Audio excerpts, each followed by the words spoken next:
नमस्कार किसान साथियों, आप देख रहे हैं दूरदर्शन किसान। मैं हूं मोनालिसा। स्वागत करती हूं आपके अपने कार्यक्रम कृषि दर्शन में। इस कार्यक्रम में हम मना रहे हैं आज़ादी का अमृत महोत्सव, जिससे किसानों को खेती किसानी के लिए और भी प्रोत्साहन मिल सके। आज इस कार्यक्रम में हम जानेंगे झारखंड में पपीते की वैज्ञानिक खेती के बारे में। साथ ही मिलेंगे पद्मश्री किसान त्रिनिधि सावो से। इसके अलावा धान और मक्का में फसल प्रबंधन की होगी बात, और अंत में जानेंगे डॉक्टर गेहूं मोबाइल ऐप के बारे में। तो आइए शुरू करते हैं हमारा ये कार्यक्रम अपने 3 सेगमेंट विज्ञान और किसान, कृषि स्टार्टअप और फार्मिंग इंडिया के साथ। आइए कार्यक्रम कृषि दर्शन में देखते हैं हमारा पहला सेगमेंट विज्ञान और किसान। झारखंड में काफी समय से घर के आंगन में पपीते का पेड़ लगाने का चलन है, लेकिन कृषि वैज्ञानिक अब इस चलन को व्यावसायिक रूप देने की कोशिश कर रहे हैं। खास तौर से कृषि विज्ञान केंद्रों की तरफ से झारखंड के आदिवासी इलाकों में किसानों को पपीते की वैज्ञानिक खेती करना सिखाया जा रहा है। हालांकि ये काम अभी शुरुआती अवस्था में है, लेकिन इसके बेहतर नतीजे शानदार भविष्य की ओर इशारा कर रहे हैं।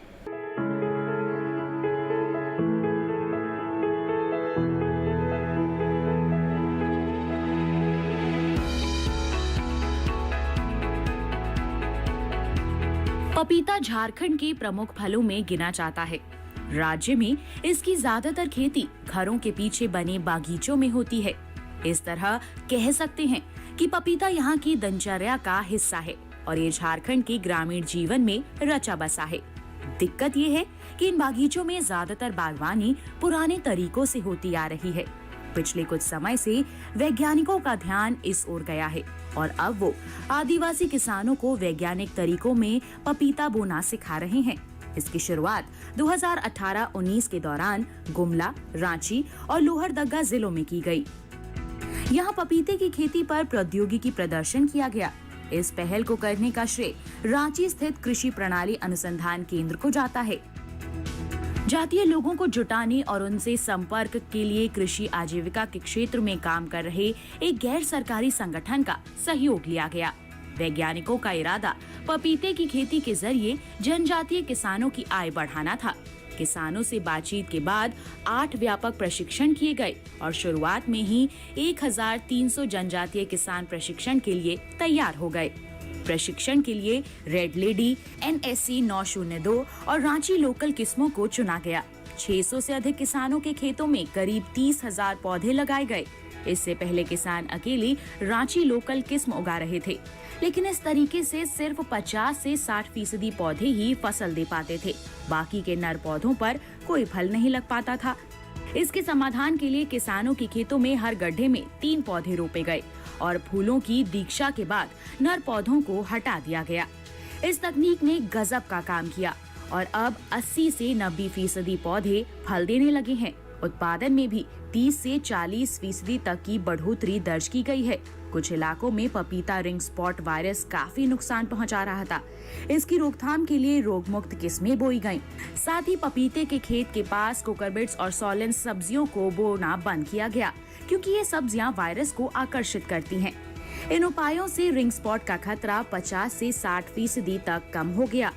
इस तरह वैज्ञानिक तरीके अपनाकर जब किसानों ने पपीते की बाग लगाई तो उनकी आमदनी 1,200 रुपए से बढ़कर 1,75,000 रुपए तक जा पहुंची। इससे बहुत सारे किसान पपीते की वैज्ञानिक खेती की ओर प्रेरित हुए। जाहिर है, इससे रोपण सामग्री की मांग तेजी से बढ़ने लगी। वैज्ञानिकों ने गुमला और लोहरदगा जिलों के करीब 16 प्रगतिशील किसानों को पपीते की बेहतर नर्सरी तैयार करने का प्रशिक्षण दिया। लॉकडाउन के दौरान नर्सरी से की गई अतिरिक्त आय किसानों के लिए वरदान साबित हुई। अच्छे परिणाम आए तो झारखंड सरकार ने राज्य और केंद्र प्रायोजित योजनाओं के तहत जनजातीय किसानों के बीच पपीते की खेती को बढ़ावा देना शुरू कर दिया है। उम्मीद की जा रही है कि नई तकनीक के कारण बढ़ी आय प्रवासी मजदूरों के लिए रोजगार के अवसर देगी। कार्यक्रम कृषि दर्शन में अब समय है कृषि कैलेंडर का, जिसमें हम आपको वर्तमान समय में किए जाने वाले समसामयिक कृषि कार्यों की जानकारी देते हैं। तो आइए देखते हैं गाजर की खेती से जुड़ी कुछ अहम जानकारी आज के कृषि कैलेंडर में। अगस्त माह में किसान गाजर की बुआई कर सकते हैं। खेत को बिजाई से पहले भली प्रकार से समतल कर लेना चाहिए। इसके लिए खेत की 2 से 3 गहरी जुताई करनी चाहिए। प्रत्येक जुताई के बाद पाटा लगाएं ताकि मिट्टी भुरभुरी हो जाए। इसके बाद खेत में गोबर की खाद को अच्छी तरह मिला दें। खेत की तैयारी के समय 20 से 25 टन गोबर की सड़ी खाद प्रति हेक्टेयर जुताई करते समय डालनी चाहिए। गाजर की फसल को 5 से 6 बार सिंचाई करने की आवश्यकता होती है। अगर खेत में बिजाई करते समय नमी कम हो तो पहली सिंचाई बिजाई के तुरंत बाद करनी चाहिए। बाद की आवश्यकता अनुसार हर 15 से 20 दिन के अंदर सिंचाई करनी चाहिए। गाजर की देर से खुदाई करने से गाजर की पौष्टिक गुणवत्ता कम हो जाती है। गाजर फीकी और कपासिया हो जाती है तथा भार भी कम हो जाता है। इसीलिए पककर तैयार होते ही गाजर की खुदाई शुरू कर देनी चाहिए। इसी के साथ कार्यक्रम कृषि दर्शन में वक्त है एक छोटे से ब्रेक का। ब्रेक के बाद मिलवाएंगे पद्मश्री सफल किसान से हमारे अगले सेगमेंट कृषि स्टार्टअप में। आप बने रहें दूरदर्शन किसान पर।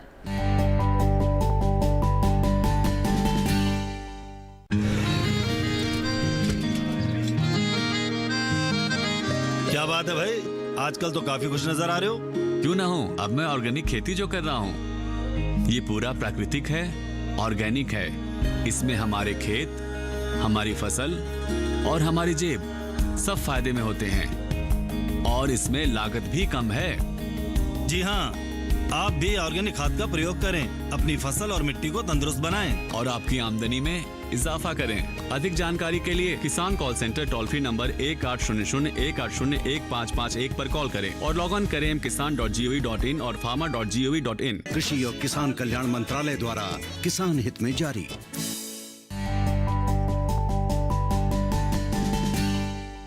ब्रेक के बाद आप सभी का फिर से स्वागत है कार्यक्रम कृषि दर्शन में। आइए देखते हैं अब हमारा अगला सेगमेंट कृषि स्टार्टअप। हमारे देश में हल्दी का एक विशेष स्थान है। बात चाहे रसोई में इसके इस्तेमाल की हो, इसके धार्मिक महत्व की हो या फिर इसके औषधीय गुणों की। आज कृषि स्टार्टअप में हम बात करेंगे मेघालय में रहने वाली पद्मश्री पुरस्कार से सम्मानित सफल किसान त्रिनिति सावो की, जो हल्दी की जैविक खेती कर और खास किस्म की हल्दी उपजाकर अन्य किसानों के लिए प्रेरणा स्रोत बन चुकी हैं।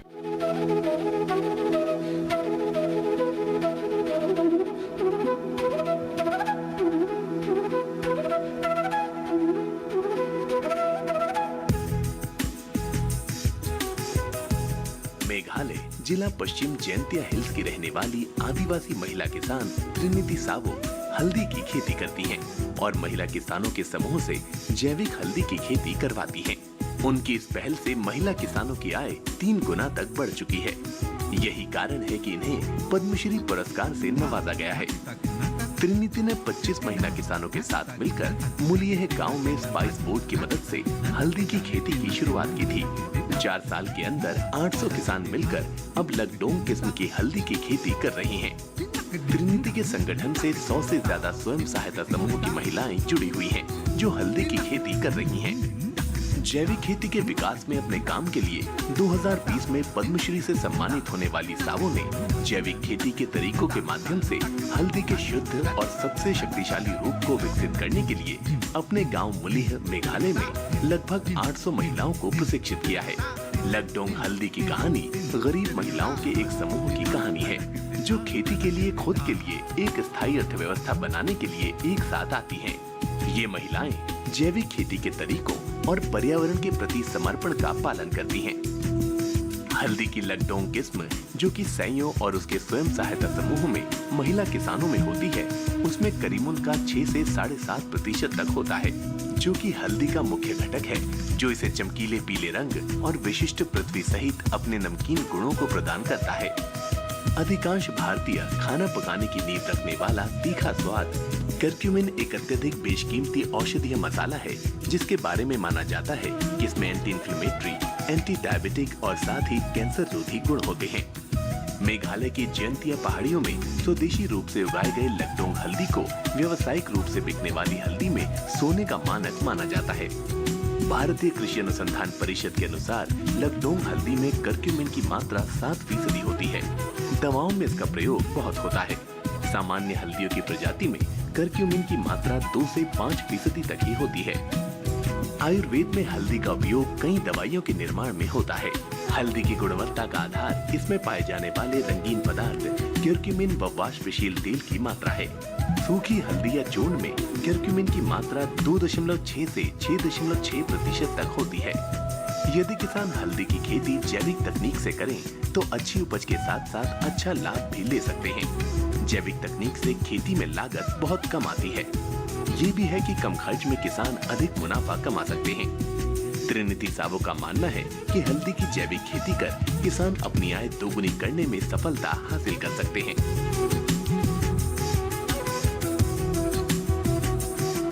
कार्यक्रम कृषि दर्शन में अब समय है एक और छोटे से ब्रेक का। ब्रेक के बाद खेती से जुड़ी कुछ और जानकारियां लेकर हाजिर होंगे अगले सेगमेंट फार्मिंग इंडिया में। आप बने रहें दूरदर्शन किसान पर।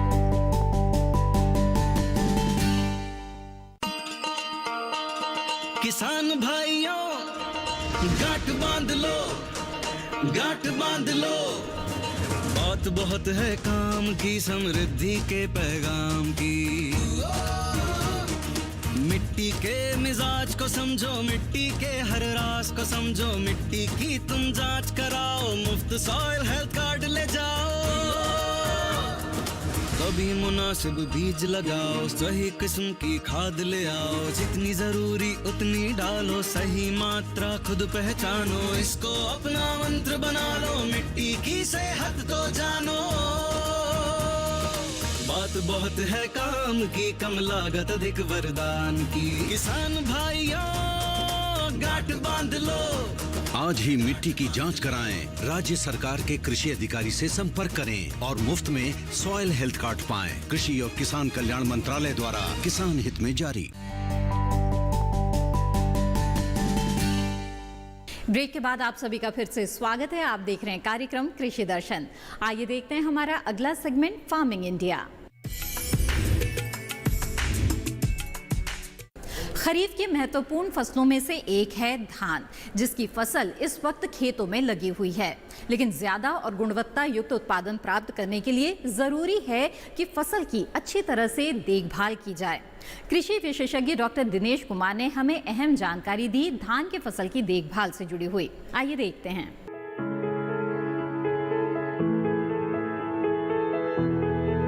भाइयों और बहनों, आपकी धान की जो में ब्यात पूरा हो चुका होगा। पौधों की लंबाई अब इस समय बढ़ रही होगी। साथ ही साथ इनमें बालियां बननी शुरू हो जाती हैं, जिसे हम जननिक अवस्था कहते हैं। जब बालियां आप निकली हुई खेत में दिखाई देती हैं, उसके 1 महीना पहले वास्तव में बालियां बननी शुरू हो जाती हैं, जो हमें किसान भाइयों आंखों से दिखाई नहीं देती। ये जननिक अवस्था होती है और इस अवस्था पर आपको नाइट्रोजन का प्रयोग करना चाहिए। जो आपकी 1/3 मात्रा है उसका आप प्रयोग करें, जो भी संस्तुत दर हो। और जैसा कि किसान भाई जानते हैं कि नाइट्रोजन को धान में 3 बार लगाया जाता है, तो अब अंतिम खुराक का समय आ गया है। मोटे तौर पर रोपाई के 55 से 60 दिन पे इस खुराक का आपको प्रयोग करना चाहिए। साथ ही साथ जब जननिक अवस्था होती है, बालियां बन रही होती हैं पौधे के अंदर या वो बाहर निकल आती हैं, उस समय पर पानी की भी कमी नहीं होनी चाहिए। इस अवस्था पर आपको अपनी मिट्टी को हमेशा गीला रखना है। इसके लिए हो सके तो आप 2 से 3 सेंटीमीटर पानी अपने खेत में खड़ा रखें। चाहे धान आपने सीधी बिजाई से लगाया हो, चाहे आपने रोपाई विधि से लगाया हो, दोनों ही दशाओं में इस अवस्था पर खेत में नमी की कमी नहीं होनी चाहिए। इसी प्रकार धान की फसल में इस समय पर आपके खरपतवार भी रह गए होंगे, क्योंकि शुरू में आप 30-35 दिन तक रासायनिक विधि से भी खरपतवारों का नियंत्रण कर लेते हैं, लेकिन इस अवस्था पर कोई भी रासायनिक विधि काम नहीं आएगी। अब जब खेत में आपके पानी खड़ा हो तो आप वहां से खरपतवारों को निकाल दें। किसान भाइयों, ये धान का पौधा है, इसमें ऑरिकिल और लिग्यूल संरचनाएं दिखाई देती हैं। अगर आप पत्ती को हटाएंगे तो ये आप देखिए ध्यान से, ये लिग्यूल है, ये संरचना लिग्यूल है जो धान के पौधे में होती है, और जो आमतौर पर घासे धान में होती है उनमें संरचना नहीं पाई जाती। साथ ही साथ इसमें साइड में आपको ऑरिकल दिखाई देगा, 2 लोब वाली संरचना, 2 कान की तरह होते हैं। ये आपका बड़ा सांवक है जिसको इकाइनोक्लोआ क्रूसगैली कहते हैं। इसकी पत्ती का आवरण अगर आप हटाते हैं तो इसमें ओरिकल और लिग्यूल जो आपने धान की फसल में देखा है इसमें नहीं पाया जाता। आप कोई भी पत्ता हटा के देख लें, यहाँ होना चाहिए जहाँ पे पत्ती का ब्लेड और आवरण मिलते हैं, यहाँ पर कोई भी ओरिकल या लिग्यूल नहीं है। फिर एक पत्ता उखाड़िए आप, यहाँ पर कुछ नहीं होगा। ये कोलोनम खरपतवार है, इकाइनोक्लोआ कोलोनम, जिसे सांवक कहते हैं। इसके भी पत्ते के आवरण को आप हटा के देखेंगे तो इसमें ओरिकल या लिग्यूल कुछ दिखाई नहीं देगा। यहाँ आपको कुछ दिखाई नहीं देगा। ये आप ध्यान से देखें, ये यहाँ पे ओरिकल और लिग्यूल होना चाहिए जो कि नहीं होता।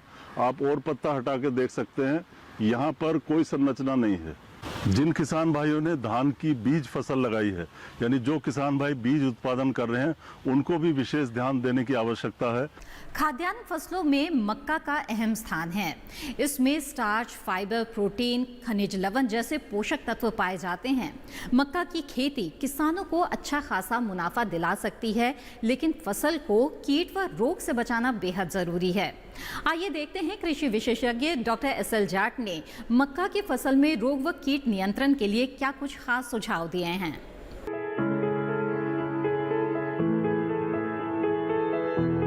पहला है इसमें पोषक तत्व प्रबंधन। जब आपकी घुटने तक की ऊंचाई या नरमंजरी आने वाली होती है तो आपको 1 बैग यूरिया प्रति एकड़ की दर से आपको देना होता है और आपको पौधे की बिल्कुल पास में डालना होता है। तो उससे क्या होगा कि वो आपको ज़्यादा से ज़्यादा पौधे के काम आएगा। जब आप दूसरी यूरिया की डोज दें या तो उस समय आप मिट्टी भी चढ़ा सकते हैं और मिट्टी आप यूरिया देने के बाद चढ़ाएं, नहीं कि यूरिया देने के पहले चढ़ाएं। अपने आपकी फसल में जो 20 से 30 दिन की हो चुकी है या उससे ज़्यादा दिन की भी है, तो उसमें क्या है कि आपको या तो आप हाथ से खरपतवारों को निकाल सकते हैं।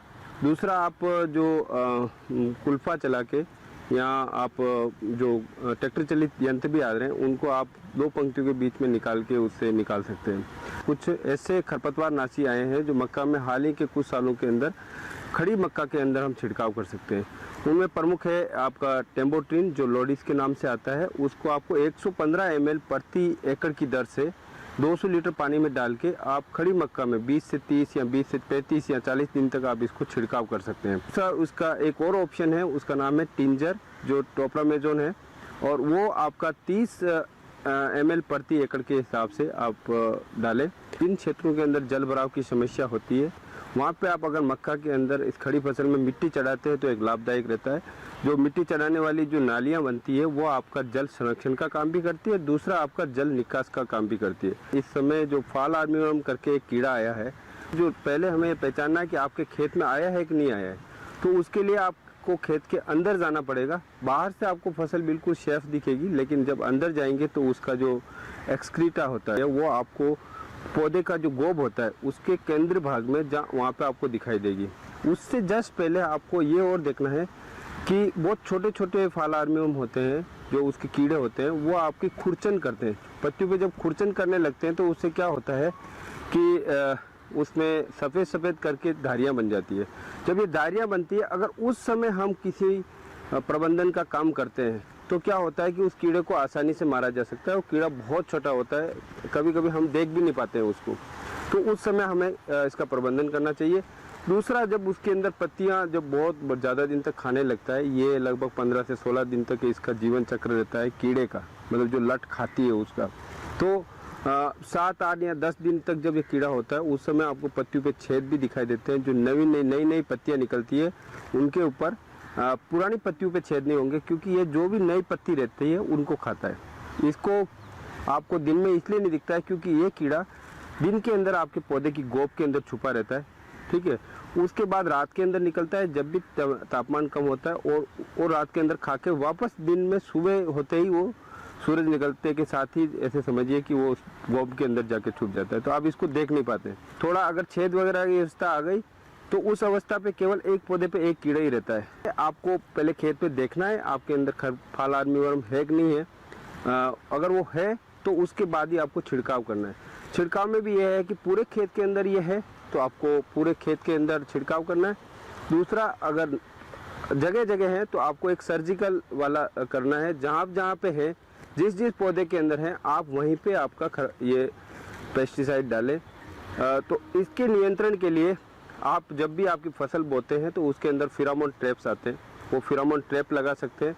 आपको 8 फेरोमोन ट्रैप 1 एकड़ के लगाने होते हैं।